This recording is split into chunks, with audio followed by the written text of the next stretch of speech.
Hey YouTube, this is Prometheus, guys, giving you more than the meta. So guys, I actually want to do something about the meta. I just recently had a person comment on one of my videos about breaking down Mable coverage.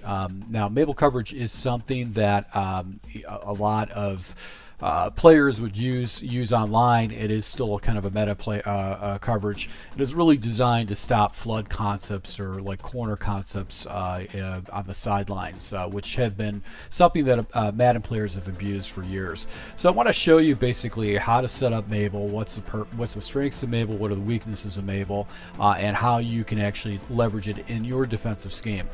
I'm going to use the dollar defense, and this is a meta defense. It doesn't have to be in dollar. You can be in other different types of defensive sets.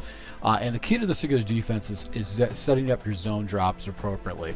Now, when you set up your zone drops, basically you want to set up your curl flats and your flats accordingly. Now, a lot of players online like to set up their zone flats at like 20, 25, 30. This is going to get out to those deep corners that people like to go and throw to. So we're going to set this at 20. The curl flats, which is your purple flats, most players will set this at 0 or 5. 0 is really good if you're running against an opponent like to scramble out and try to break contains. You can go ahead and those flats will stay with the line of scrimmage, and they'll be able to go ahead and force your opponent to throw a ball a lot. But a lot of people like to have a little depth underneath the curl flat. So what they'll do is they'll put it at 5. Another thing too is that you want to base a line. Because it won't get your defenders out of position, and they're going to go into their spots. Now, when you look at defenses that are really good for doing this type of coverage, the first defense that a lot of people like to use would be basically a cover 4.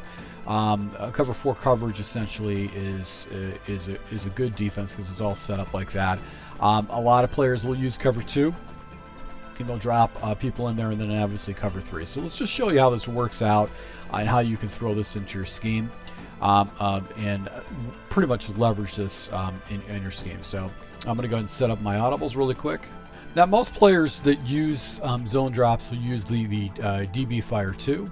And the play concept that a lot of players use these zone drops are going to be flood concepts. So we're going to show you different types of variations of flood concepts and why this is something that you want to have as a defensive strategy in your defense.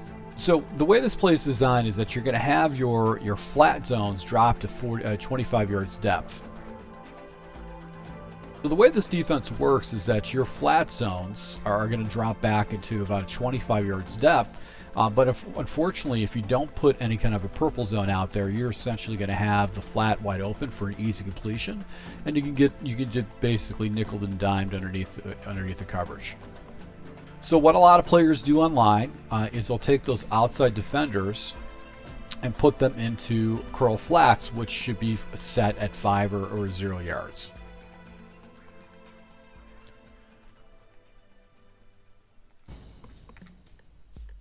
So now we've got basically a defender that's actually going to float out and play that flat zone for you and actually go ahead and match.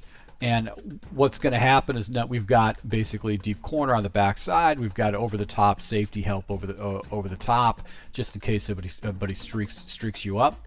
And it's a really good, solid defense just to take away, fast reads. And you can see where this guy's actually coming into this guy's zone, where you can come down and bite and play that route. So what a lot of players do is they'll go ahead and press their guys down, take their inside defenders and put them into those curl flats, and then just user the middle of the box. Now, your responsibility as a user is essentially protect inside the numbers, up the seams. That's your responsibility. Another adjustment too, just to make sure that you don't get exposed in the middle of the field, is that you'll zone drop your last defender and actually put him into a deep third. Now that puts you in a very in a tough situation. You have to use away the seams. But what that does is it funnels everybody into the middle of the field, making it more predictable on where they're going to go with the ball. So if you can see right here, we've got a flat zone right here. So if there's any kind of a drag that comes underneath or a flat, that's going to be taken care of. This guy's floating up. We do have safety help over the top. So if he does try to throw a sideline pass right here, this defender will go ahead and actually protect over the top. We've also got a streak right here with another defender floating back into coverage. And if you take a look, the concept that most players are going to be going for is going to be the corner route or the out route. And you can see he's falling right into coverage, so that's why people like it, because it essentially takes away those money routes of flood concepts. So once again, we've got the defense set up, and our responsibility is to play the middle of the field. But you can see pretty much everything is locked up as far as attacking the sidelines. So it's really easy defense to set up. But this is where you get exposed in the middle of the field if you're not paying attention. Now what you can do is you can use a cover 3 version of it and maybe just flood up one side. So what you would do is you would go ahead and take your defender on the right side and put him into a crow flat, and now you've got a Mable concept on the right side, and your responsibility is to basically user away this short side of the field. So what you can conceptually do is just count the numbers of the wide receiver threats and attack your opponent that way. So let's just show you how we funneled our opponent with a flood concept. You're going to have your flat, you're going to have a clear out route, and then you're probably going to have some type of a route that's going to go over the middle of the field. But you can see how this route is taken care of. If he actually was to cut to the outside, this is taken care of. I've got an over the top route, and my responsibility now is to deal with basically the middle of the field. So what you could do is run a defense like this,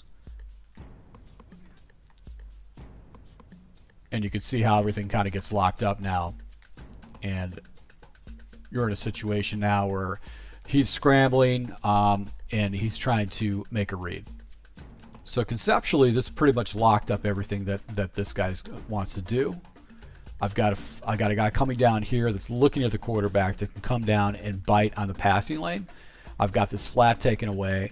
I'm using this away, and then I can go ahead and just, once I get to the hashes or get to the numbers, I can go ahead and come back in the middle of the field, because he's going into where my other defenders are at.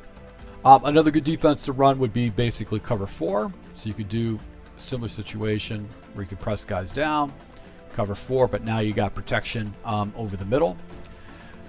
This is a good way to go and run this coverage. I would probably run this coverage where it's not pressed. So you can see, or you can get exposed with a cover 4 version of it. So what you can do is run cover 4, but don't press your guys. Basically it takes a little bit longer for him to actually read whether there's a streak on the sidelines available, but you can see how that is available for you. Some people defensively, what they'll do is they'll actually change their zone drops instead of 20 to 30. So when they're running cover 4, those soft squats, those zones are going to drop a lot farther back, another 10 yards, giving your opponent the look that it is just a basic cover 4 and not any kind of a zone drop type defense.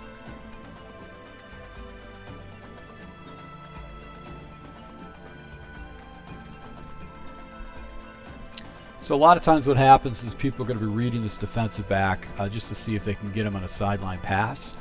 And once he keeps falling back like this, what happens, you get to a point where, like, okay, this route is not available to me, so I'm probably going to go and check that down. A more reliable version of this, I would say, if you're going to run this defense and you want to have protection over top, but actually go ahead and have this type of Mable coverage, I would say probably your best bet is to run this Mable coverage out of basically cover 2 shell. Cover 2 shell is a superior way to run it. It just makes you more, it gives you more responsibility to go ahead and play, play any type of coverage over the middle of the field. You have more user responsibilities, but what's cool about this defense is that it funnels people into the middle of field, and then they have to try to make reads progressions that way. So guys, this is a defense you can throw into. I don't run Mable coverage a lot. It's just not something I like to do.